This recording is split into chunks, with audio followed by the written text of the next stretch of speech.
Hello everyone, আজকে একটা নতুন ভিডিও নিয়ে চলে আসলাম। সকালে ঘুম থেকে উঠে নাস্তা করলাম, আর এরপরই শুরু হয়ে গেল রেগুলার রুটিনের মতো দুপুরে রান্না করতে হবে। এরপর আজকে আমি একটু বেগুন, আলু, ফুলকপি এগুলো কেটে নিয়েছি আর মাছ ভিজিয়ে নিলাম। আর ফুলকপি, বেগুন, আলু এগুলো কিন্তু সিম এগুলো হচ্ছে শীতের সবজি, আর এগুলো না খেলে জানি এখন হচ্ছেই না, রেগুলার রুটিনে থাকতেছে। তো আমি এখানে একটু লবণ, হলুদ, একটু জিরার গুঁড়া দিয়ে নিলাম। আমি খুব নরমালি হচ্ছে রান্না করি, খুব একটা কষায় রান্না করতে যাই না। আমি হচ্ছে অ্যাজ ইউজুয়ালি কেটে শর্টকাট, মানে কিভাবে করা যায় এভাবেই করি আর কি। একটু তেল দিয়ে নিলাম।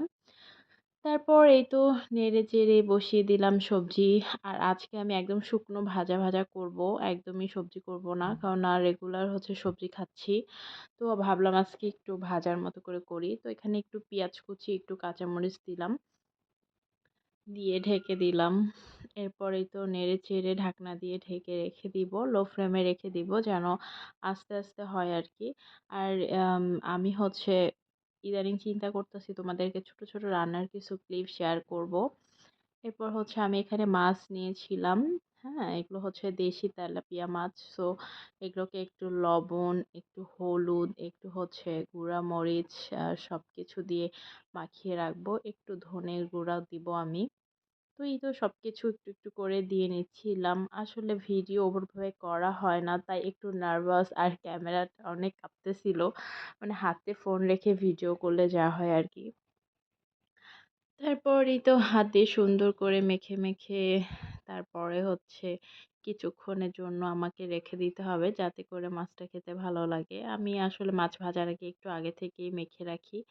এদিকে আমার সবজিটাও অলমোস্ট হচ্ছে হয়েই যাচ্ছে আর কি। আমি কোনো পানি ইউজ করিনি আজকে, একদম লো ফ্লেমে রেখেছি, পানি দিইনি বলতে গেলে। তারপরেও একটু সামান্যখানি দিয়েছিলাম। না, তারপরে হচ্ছে এই তো ঢাকনা দিয়ে ঢেকে আবার রেখে দিব। আর এই সাইডে আমি এখানে ভাত বসাই দিয়েছি। আসলে বললাম না, ওই যে রেগুলার রুটিনের ভিডিও শেয়ার করব বললাম, এইটাই আর কি। আজকে দুপুরে আমরা কি খাবো, কি রান্না করতেছি, সময়গুলো কিভাবে যাচ্ছে, তাই একটু শেয়ার করলাম আর কি। এইদিকে অলমোস্ট হচ্ছে ভাত প্রায় হয়েই আসছে।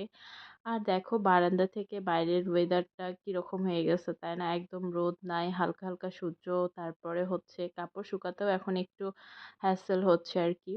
আমি একটা প্ল্যান করেছি যে এখানে দু একটা গাছ লাগাবো। তোমরা কমেন্টে বলে যাবা তো আসলে কেমন হবে, রান্নাঘরে কি গাছ আসলে লাগানো যায় কিনা। এরপরে আমি এই তো লাল শাক গুলোকে সুন্দর করে ধুয়ে নিচ্ছিলাম। আর লাল শাকটা বেসিক্যালি আমার জাফরি সোনার জন্য, ও শাক খেতে ভীষণ পছন্দ করে। আসলে হচ্ছে লাল শাকটা বেশি পছন্দ করে ও। এরপর হচ্ছে আমি শাকটাকে উঠাই দিচ্ছি। আর এই তো আমি বললাম খুব ঝটপট রান্না শেষ করব, যার জন্য হচ্ছে একদম শাক সিদ্ধ করে নিব না, এখানেই সব কিছু দিয়ে নিব আর কি, যেন তাড়াতাড়ি হয়ে যায়। তো আমি এখানে কয়েকটা পেঁয়াজ কুচি আর একটু রসুন কুচি, কয়েকটা কাঁচামরিচের ফালা দিয়ে নিলাম, একটুখানি লবণ দিলাম, দিয়ে ঢাকনা দিয়ে ঢেকে এখন আমি সিদ্ধ করার জন্য রেখে দিলাম। এই সাইডে আমি একটা প্যানে হচ্ছে একটু তেল দিয়ে নিচ্ছিলাম, মাছগুলো ফ্রাই করবো এই জন্য। আর আমার কড়াই দেখে কেউ হাসবা না, কারণ আমি একদমই হচ্ছে মানে তেল কিভাবে কম খরচ করা যায় সেই চিন্তা করে এই প্যানটা ইউজ করি। এটার বয়স অলমোস্ট হচ্ছে 7 থেকে 8 বছর হয়ে গিয়েছে আমার ব্যাচেলার লাইফের হচ্ছে এই প্যানটা। তো এখনও আমি এটাতেই ইউজ করি, কারণ এটাতে কিছু ভাজলে তেল কম লাগে।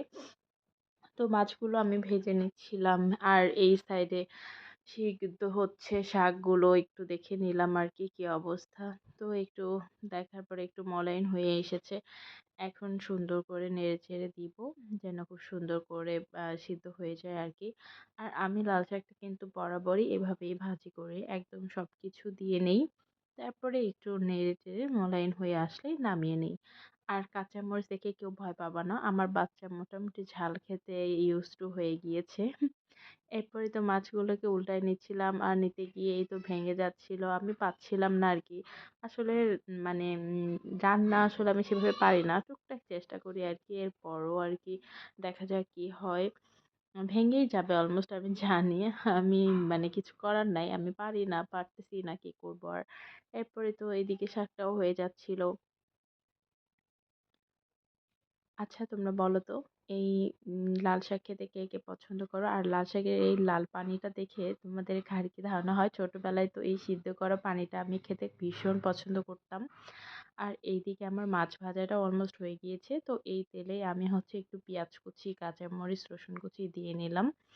আর এখানে একটু করে লবণ, একটু হলুদের গুঁড়া, একটু শুকনা মরিচের গুঁড়া দিয়ে সুন্দর করে আমি হচ্ছে এগুলোকে একটু ভেজে নিব। এখানে আমি একটু জিরার গুঁড়া, ধনিয়ার গুঁড়া অ্যাড করেছি। এরপরে আমি এটা সুন্দর করে নেড়ে নেড়ে একটু ভেজে নিব আর কি, মোলায়েম হওয়া আসা পর্যন্ত অপেক্ষা করব। আসলে আমার ক্যামেরাটা হচ্ছে আমার ফোনটা খুব বেশি লড়াচড়া করতেছে, যার জন্য ভিডিওটা সুন্দর হচ্ছে না। এরপরে তো এরপর এখানে একটু পানি দিয়ে নিলাম, দিয়ে একটু নেড়ে হালকা রেখে দিব, পানিটা বলক আসা পর্যন্ত অপেক্ষা করব। আর এইদিকে আমার কিন্তু অলমোস্ট হচ্ছে শাক হয়ে গিয়েছে, আমার শাকটা এখন নামিয়ে ফেলতে হবে। আর এখানে পানিটাও বলক উঠে গিয়েছে, তো আমি এখানে একটু ধনেপাতা দিয়ে নিলাম। আর এখন শীতের সবজি ধনেপাতা এগুলো আমার মনে হয় প্রত্যেকটা বাড়িতেই দুপুরের খাবার মেনুতে থাকেই, ধনেপাতা দিয়ে একটা মজাদার সবজি, তাই না? এদিকে আমার মাছটাও অলমোস্ট হয়ে গিয়েছে আর শাকগুলো হয়ে গিয়েছে। আমার রান্না আজকে এটাই ছিল দুপুরের খাবারে। তোমাদের ভিডিওগুলো যদি ভালো লেগে থাকে তাহলে নিশ্চয়ই আমাকে কমেন্ট করবা। বাই বাই, আল্লাহ হাফেজ।